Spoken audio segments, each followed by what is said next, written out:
ovejas escuchan mi voz, dice el Señor, y yo las conozco y ellas me siguen. Aleluya, aleluya, aleluya. El Señor esté con ustedes. Y con tu espíritu. Lectura del Santo Evangelio según San Juan. Gloria a ti, Señor.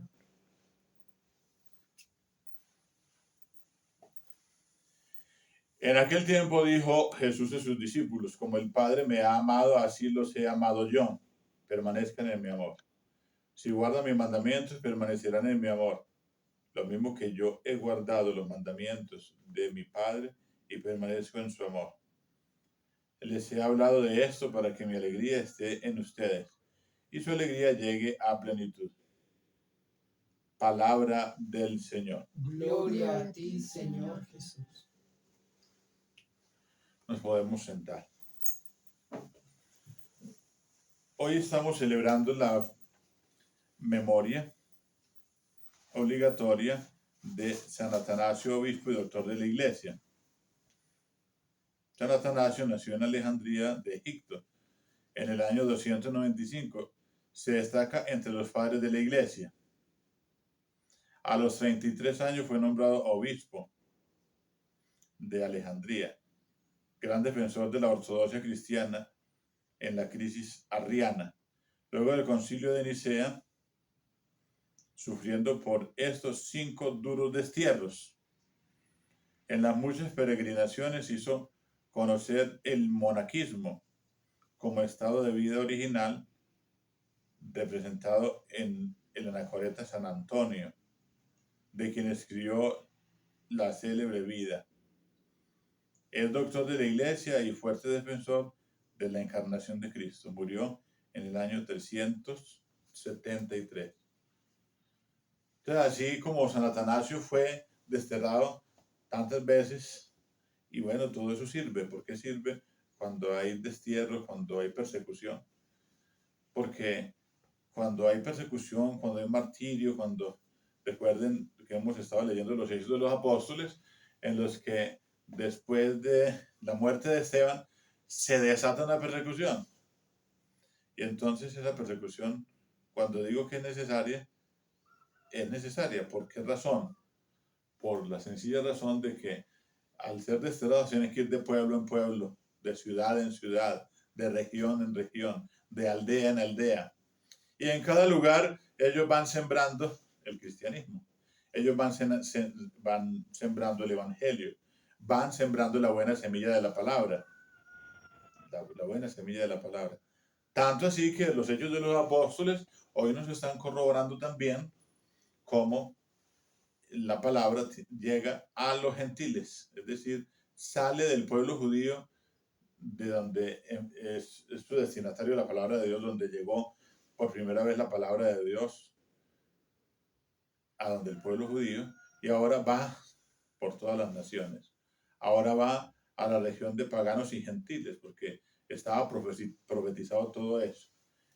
Y bueno, y ahí se da el primer concilio, la primera reunión, para que no le coloquen esas cargas pesadas de tantas leyes, de más de 600 leyes que tenían los judíos, y que el Señor ya les había dicho que este pueblo me honra con los labios, pero su corazón está lejos de mí. Y es lo que el Señor nos está recordando hoy en el Evangelio. ¿Qué nos está recordando? Como el Padre me ha amado, así los he amado yo, permanezcan en mi amor. Si guardan mis mandamientos, permanecerán en mi amor. Y los mandamientos son 600. No, los mandamientos son 10 nada más. 10 nada más. En nuestro entorno, cuando se va a hacer un examen de conciencia, lógicamente, pues, sí se revisa cada mandamiento, y en cada mandamiento hay unas líneas de acción. Es decir, por ejemplo, por decir algo con el primer mandamiento, amar a Dios sobre todas las cosas. Y entonces, por decir algo, la idolatría, la brujería, la consulta de horóscopos y todas las cosas, así, para no hacer la lista pues toda larga, va en contra de ese primer mandamiento. Así como así como la impureza, como el adulterio, como la fornicación, la infidelidad, la masturbación, la pornografía, va en contra del sexto mandamiento. Y así sucesivamente. La lista es más grande, la lista es más grande. Si ustedes leen el capítulo 18 del Levítico, van a encontrar la lista ahí completica. ¿Y cuál es la lista completica? El que se acuesta con la tía, el que se acuesta con el primo, el que se acuesta con un hombre que acuesta con otro hombre, el que se acuesta con un sobrino o con la que se acuesta con el esposo, es decir, el adulterio. En fin, con el esposo de la otra persona, como al estilo de Herodías, ¿no? Y así ahí encontramos como esas líneas de acción. Por eso es el Levítico, pues el Levítico son leyes. Y entonces, lógicamente, los mandamientos son los principales. Ese es el corazón de Dios, del Señor. Son los mandamientos. Pero la ley es la ley. El Señor dice, no he venido a abolir la ley, sino a darle su cumplimiento. Y si en el Levítico hay leyes, hay que ir a mirarlas, hay que ir a estudiarlas, hay que darles el cumplimiento porque es palabra de Dios, es palabra de Dios. Y tener en cuenta esa frase del Señor. No he venido a abolir la ley, sino a darle su cumplimiento. Es decir, el Señor no va a contradecir a su Padre Celestial. El Señor Jesús no va a contradecir al Padre Celestial, al contrario, va a darle el cumplimiento a todo lo que el Padre Celestial ha inspirado y ha dicho. Y no es Moisés el que dijo o el que inventó el Levítico, es el Espíritu Santo. ¿Cuál es el autor de la Sagrada Escritura? ¿Cuál es el inspirador? Es Dios, es el Espíritu Santo. Lo que está escrito, escrito está. Por eso cielo y tierra pasará, pero mis palabras no pasarán.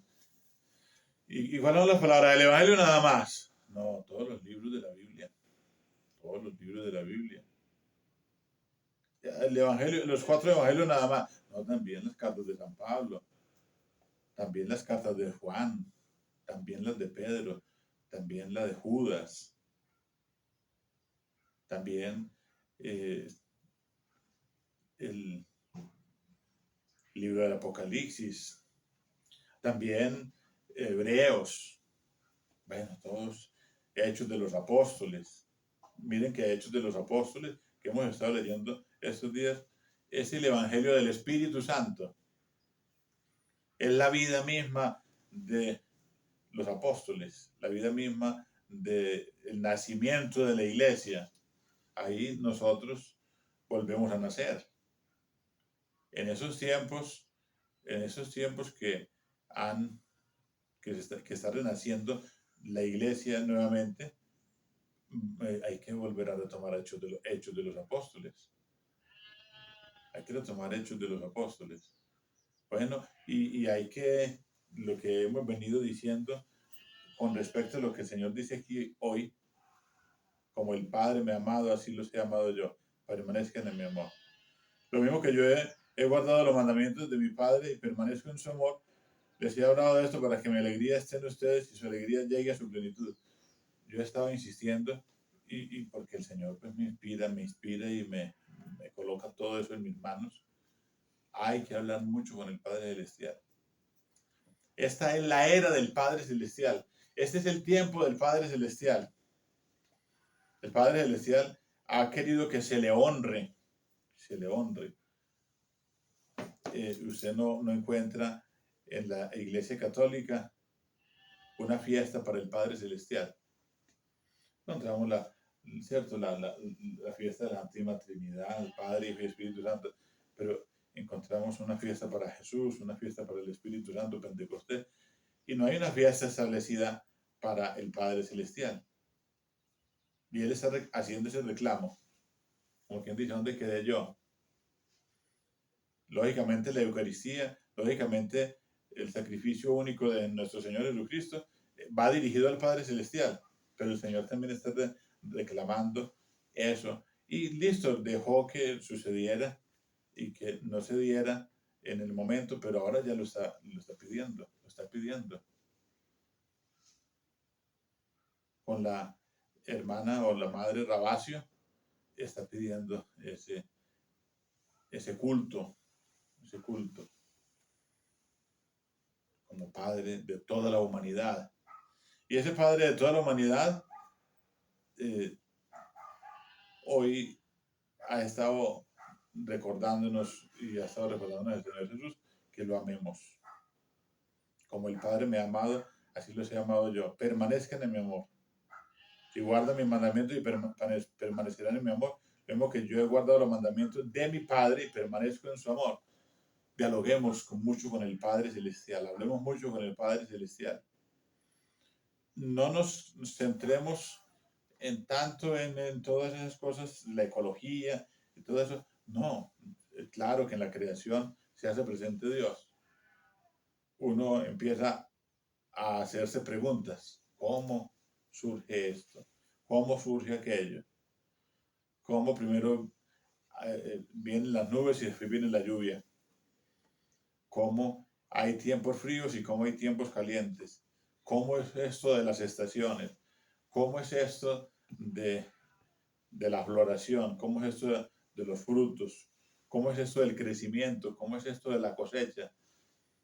¿Cómo es esto de la brisa? ¿Cómo es esto del viento?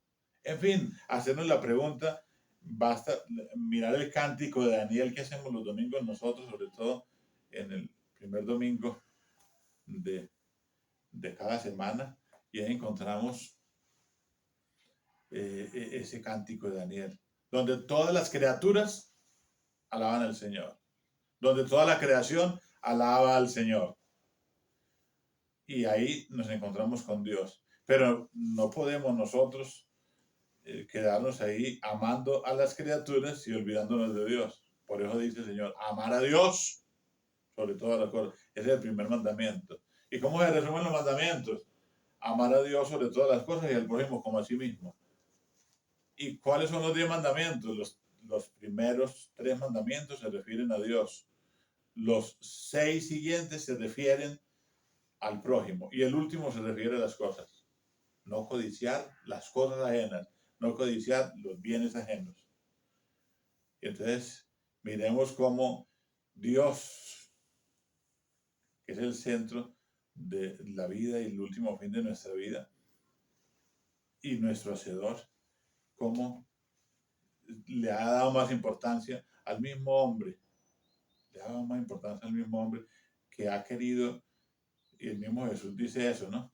Me diste un cuerpo, en cambio me diste un cuerpo. Se hizo hombre, ¿no? Se hizo hombre en la Santísima Virgen María.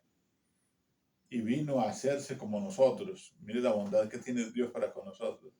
Y dobletea, si se puede decir así, los mandamientos con respecto al prójimo o al ser humano o al hombre o a la mujer. Y él, tan bondadoso, tan generoso, se queda con 3 mandamientos nada más. El primero, el segundo y el tercero. Pero de todas maneras, todos los mandamientos tienen que ver con Dios también. ¿Por qué tienen que ver con Dios? Porque el prójimo es imagen y debe ser imagen y semejanza de Dios. Debe ser imagen y semejanza de Dios. Y las cosas que, es decir, no codiciar los bienes ajenos, las cosas, Él también las hace necesarias, pero amar a Dios sobre todas las cosas. Y bueno, hoy entendemos que tenemos que rescatar la figura de Dios, la figura del Padre, del Hijo y del Espíritu Santo, porque el mundo se está olvidando de Dios y es la brutalidad más grande que nosotros podemos cometer. ¿Y por qué es la brutalidad más grande que nosotros estamos cometiendo? ¿Cómo nos vamos a olvidar del que nos hace, del que nos sostiene, del que sostiene nuestra vida, del que nos ha hecho milimétricamente perfectos? Las criaturas más perfectas que Dios hizo fueron los ángeles y los hombres. los seres humanos.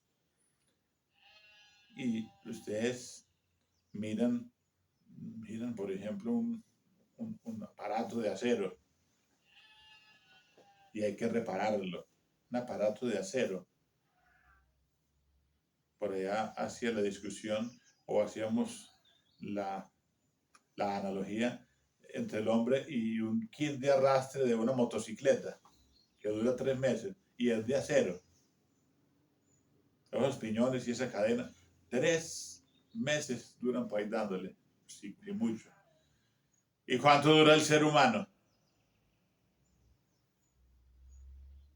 70 años y el más robusto hasta 80 y hasta 100 y hasta 90 y bueno, y pasan hasta de 100.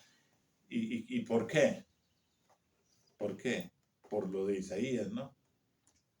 Caminarán y no se cansarán, correrán, no se fatigarán, nuevas fuerzas tendrán los que esperan en el Señor. Como quien dice, el Señor renueva los sistemas de nuestro cuerpo, el sistema celular, el sistema sanguíneo, el sistema óseo, el sistema respiratorio, el sistema. Ahorita en esos tiempos en que hemos perdido la respiración muchos, nos hemos quejado y sí, nos acordamos de Dios. Cuando nos tapan la nariz y la boca, que nos quedamos sin respiración. Y entonces el Señor nos inspira. Cuando te falte el aire que te di para respirar, búscame y así no entrarás en desesperación. Hay que buscar a Dios. Ahí nos damos cuenta que Dios es el que sostiene nuestra vida. Cuando nos duele el corazón, cuando nos da una gripita, cuando nos da un dolor de muela, cuando nos da cualquier dolor de cabeza, se nos viene el mundo encima. ¿Y por qué nos pasa todo eso? Hay veces por el Señor se hace sentir como quien dice, bueno, yo no existo, entonces vamos a ver. Y van de los médicos y no encuentran nada. Y los médicos no les encuentran nada. Y solamente Dios es la solución. Dios es la solución. Pidámosle pues a la solución de nuestra vida, que es Dios, que sostiene nuestra vida las 24 horas del día y que nos ha dado un corazón que no duerme y que nos ha dado unos pulmones que no duermen. Esos motores están encendidos todo el tiempo. Ni siquiera descansando descansan. Ni siquiera descansando uno descansan ellos. Porque cuando uno está acostado, los pulmones, mientras uno está caminando por ahí, caminando y haciendo los quehaceres, comparándolos con los carros, están en tercera, cuarta y quinta. Y cuando estamos durmiendo, están en primera y en segunda. Esos ronquidos, ¿no? Esos ronquidos, como si estuviera el motor recalentado. Es precisamente porque tienen que trabajar más de noche. Tienen que trabajar más de noche esos pulmones ahí, haciendo esa fuerza, y con los ronquidos no dejamos dormir a los demás. Quiere decir que van en primera. Que van en primera. Y a muchos hay que meterles la doble, como se dice, la doble, porque roncamos más que los demás. Entonces, un corazón que no duerme, unos pulmones que no duermen, unas células que no duermen, y por eso Jesús dice, mi Padre y yo seguimos trabajando.